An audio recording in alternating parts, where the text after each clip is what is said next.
আলোচনা। মহিলাদের কাছ থেকে প্রশ্ন এসেছে, ইসলামে রাজনীতি করা কি জায়েজ? রাজনীতি মানে দেশ চালানোর নীতি, বোঝা গেছে, রাষ্ট্রের নীতি। তো এই রাজনীতি তো শরীয়তে শুধু জায়েজ নয়, ফরজ, রাষ্ট্র চালাতে হবে।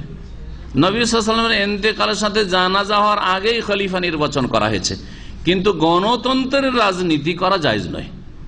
আজকাল আমাদের দেশগুলিতে কোন রাজনীতি চলছে?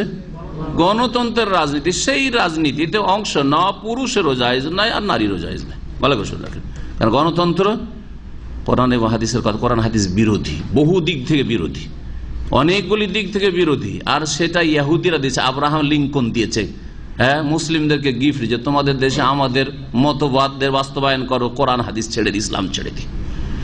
সুতরাং রাজনীতি বলতে যে প্রশ্নকারী প্রশ্ন করেছেন, ভাবছেন যে আমাদের এই রাজনীতি করতে হবে, গণতান্ত্রিক রাজনীতি। না, এই রাজনীতি করা জায়েজ নাই। জামাত ইসলামের রাজনীতি সম্পর্কে জানতে, জামাত ইসলামের রাজনীতি গণতান্ত্রিক রাজনীতি, যেন গণতন্ত্র হারাম, সেটা যদি অন্য দলের জন্য হারাম হয় তো জামাত ইসলামের জন্য হারাম, আমার জন্য হারাম, আমাদের জন্য যদি হারাম হয় তো তাদের জন্য হারাম। গণতন্ত্রের রাজনীতি করা জায়েজ নয়, তাতে কোন রকমের সহযোগিতা করা, এয়ানত করা, চাঁদা দেওয়া জায়েজ।